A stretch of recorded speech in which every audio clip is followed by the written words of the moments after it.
Fala, segundo ano, beleza? Professor Michael aqui. Então, aula passada foi a primeira lei da termodinâmica, né? Um pouco pesada. Agora a gente vai para a segunda lei da termodinâmica, que é mais tranquilo, tá? Bem mais tranquilo, na verdade. Tá bom? Então, vamos lá. Na primeira lei da termodinâmica, é abordada a conservação de energia num sistema determinâmicos e a sua característica quantitativa, por meio de equação que relaciona calor, trabalho e energia interna. Já na segunda lei, de forma mais específica e qualitativa, estuda a transformação do calor em trabalho, tá? Abordada na primeira lei. Então, a primeira lei a gente trabalhou mais com conservação. Na segunda lei, a gente vai trabalhar mais com transformação de calor, tá bom?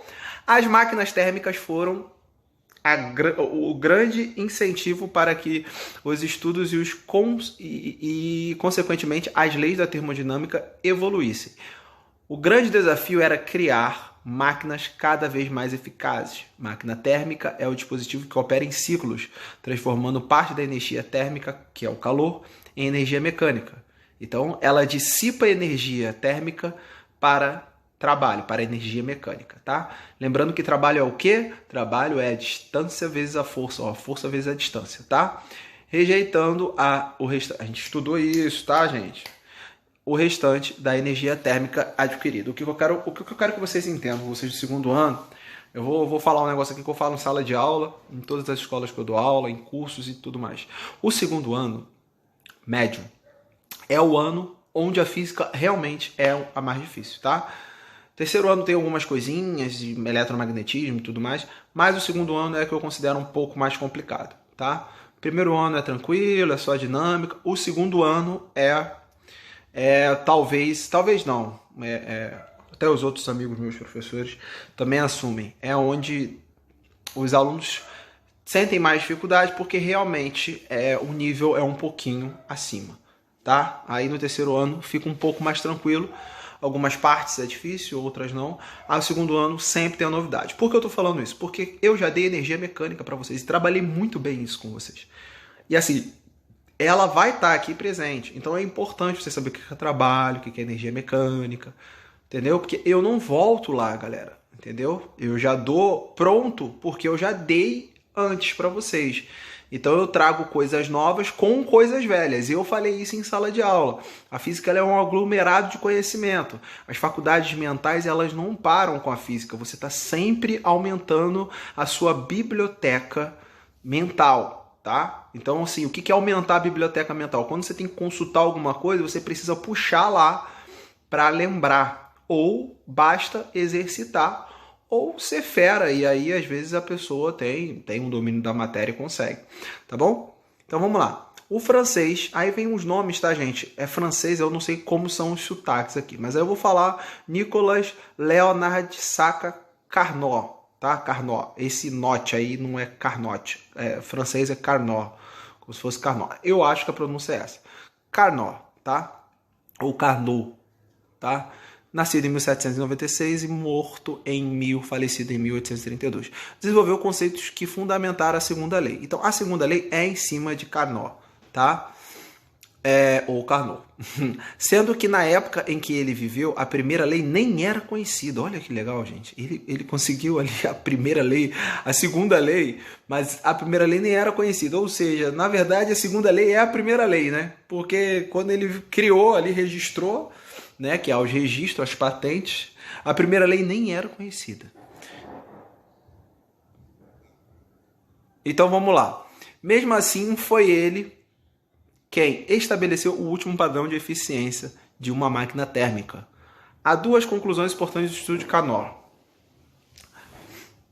A eficiência de uma máquina cuja fonte é o calor, depende da natureza do processo cíclico em que ela opera e não da do material que sofre a transformação, substância do trabalho. E a 2, não existe máquina mais eficiente do que a de Carnot, ou Carnot, tá?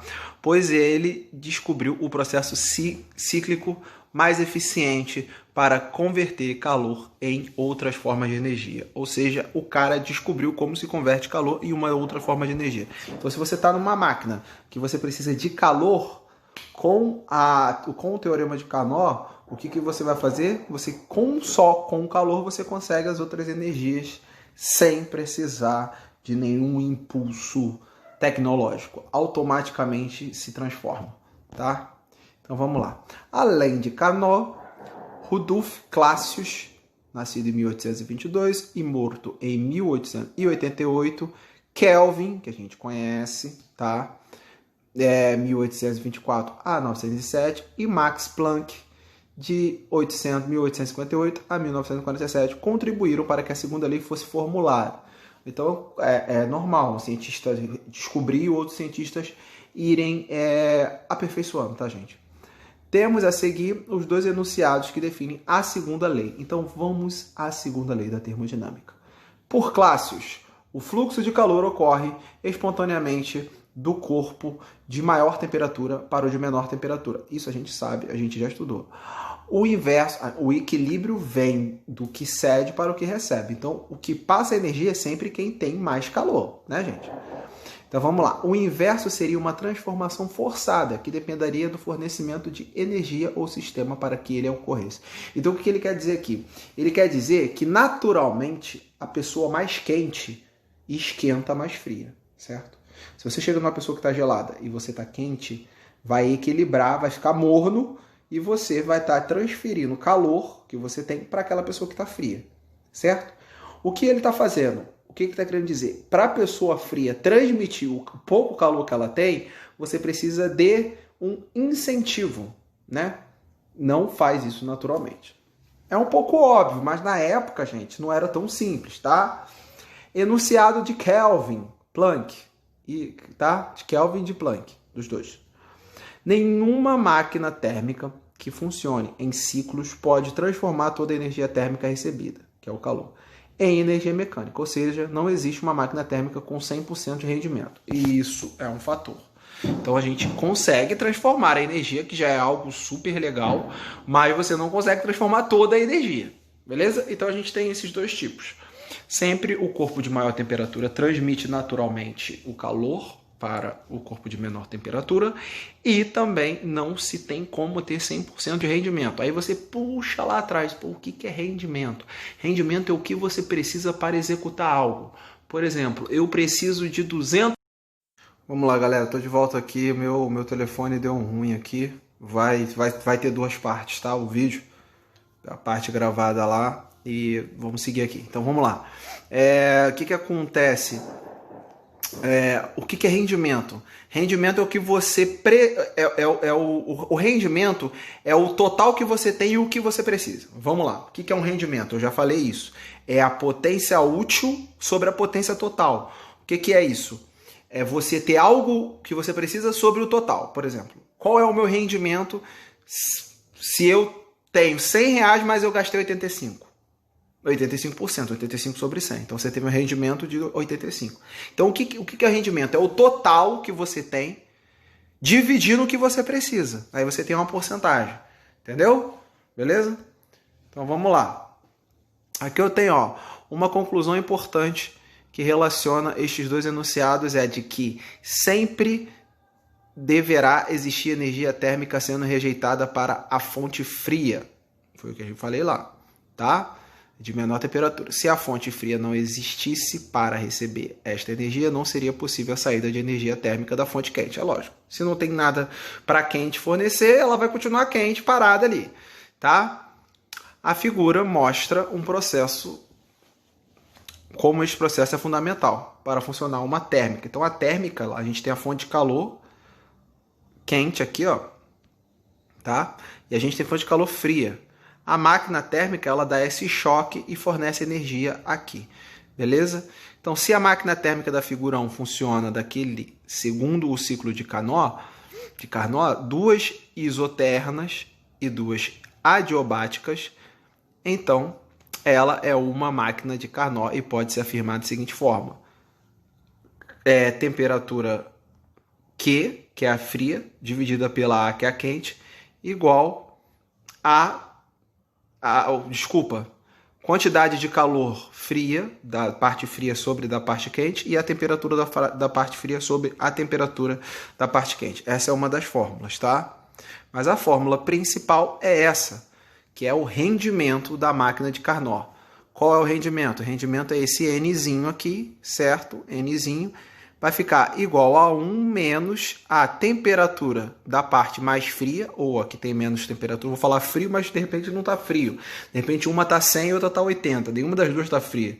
Então, assim, essa aqui, o B é a da temperatura mais baixa e o A da temperatura mais alta, tá? Então, o rendimento é o quê? Aqui, em Carnot, é 1 menos temperatura mais baixa sobre a temperatura alta. Pode botar esse B como baixa e o A como alta, aí você grava, tá? A alta sempre vai estar dividindo a baixa, beleza? Para H1, o rendimento seria 100%. Por que esse 1? Porque esse 1 representa 100%. Aí você vai tirar dos 100% o resultado aqui. Por exemplo, se aqui deu 0,25, vai ser 1 menos 0,25, vai dar 0,75. 0,75 é 75%. Tá? Então é por isso que tem esse 1 aqui, beleza? Então vamos calcular. Exemplo, um motor de Carnot, cujo reservatório a baixa temperatura está a 7 graus, apresenta um rendimento de 30%. Então ele te deu a temperatura baixa de 7 e te deu o rendimento de 30%. A variação de temperatura em Kelvin da fonte quente, a fim de aumentarmos seu rendimento para 50%, será de quanto? Então, o que acontece? Ele te dá uma temperatura baixa de 7 e te dá um rendimento de 30. Ele quer saber qual vai ser o rendimento se a temperatura for para 50. Para eu chegar a 50 graus, quanto que eu vou ter que ter de rendimento? 50 graus não, 50%. Desculpa, para eu chegar a 50% de rendimento, quanto que eu vou ter que aumentar a temperatura? Qual vai ser minha temperatura alta? Se na baixa é 30, 50%, quanto que será na alta? Então vamos lá. A conta é grande, tá? Então aqui, ó. Primeira coisa, tem que passar de Celsius para Kelvin, né? Como é que a gente passa? Somando com 273. Então eu peguei 7 e passei para Kelvin, somei com 263. Então 7 graus Celsius é 880 Kelvin, tá? E aí eu vou jogar, primeiro eu vou resolver a parte do 7, tá? Para eu saber a temperatura lá. Então, H, que é o rendimento, aqui tá um H, não consegui botar o N, tá? Como se fosse o N aqui. N é igual a menos 1 sobre T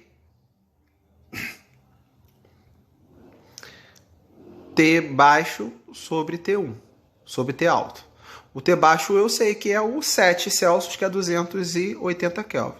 Então vai ficar N igual a 1 menos 280 sobre TA. Beleza? Beleza? Aí o que vai acontecer aqui? Quanto que vale o meu N? O meu N não é 30%? 30% é 30 por 100. Então vai dar 0,3. Beleza? Então eu vou ficar com a conta. O meu N aqui, 0,3 igual a 1, tá? Menos 280 sobre TA, ou ali tá T1, tá?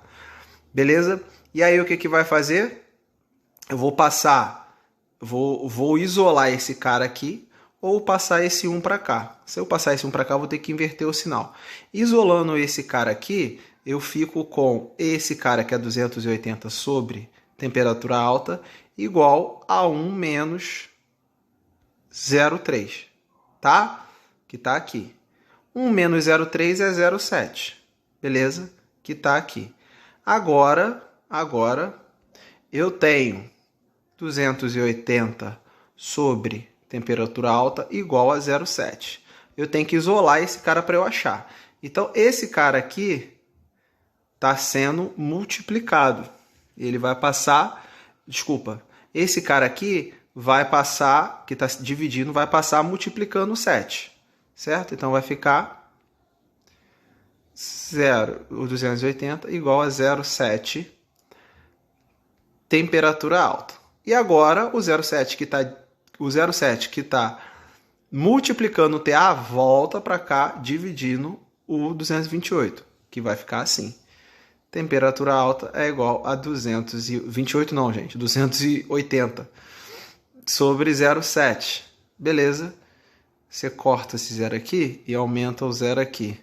E isso dá 400. Então, a minha temperatura alta é 400 Kelvin. Kelvin, não está em Celsius, tá? O rendimento 50%, calma que a conta não acabou não, tá? Você achou só a temperatura alta. Você tem a temperatura baixa, que é 280 kelvins, e você tem a temperatura alta, que é 400 kelvin. Se você quiser saber quanto que é Celsius, é só diminuir 273, 400 e 273, tá? Só você diminuir. Então, vamos lá. Para o rendimento de 50%, mantendo a mesma temperatura da fonte fria, o que, que a gente vai ter? Aí você vai pegar 50%. O que, que é 50%? 50 por 100. 50%, gente, é a metade de tudo. Tudo que é 50% é a metade. E a metade é meio, né? 0,5. Então, aqui, ó. Eu tenho 0,5. Então, vai ficar N igual a 1 menos temperatura baixa sobre temperatura alta. Que é N? É meio, gente. Meio igual a 1. E quem é a minha temperatura baixa? Com a mesma temperatura de lá, 280. Tá? Sobre T1. Aí você vai fazer o mesmo processo, tá? Vai passar para lá, para cá, você vai chegar aqui, ó. Você vai chegar aqui, ó. Você vai chegar aqui, T1, isolando T1, é igual a 280 sobre 0,5. Por quê? 0,5 passou diminuindo 1, 1 menos 0,5, 1 menos meio é meio, tá? Então, vai ficar T1 igual a meio, dividido multiplica por 2. Então, 280 por 2 dá 560. Então, pronto. Eu descobri aqui que as duas temperaturas, uma é 400 Kelvin e a outra é 560 Kelvin. E a resposta é a diferença entre essas duas. Qual é a diferença? 560 menos 400, que dá 160 kelvins, tá? Então, a variação de temperatura da fonte quente necessária para o rendimento aumentar 20%, ou seja, de 30 para 50, é de 160 Kelvin. Beleza? É um pouquinho complicado, tá? Mas se você tiver dúvida, o que você vai fazer? Vai pegar o vídeo. O vídeo ficou longo, tive que fazer o vídeo em duas partes.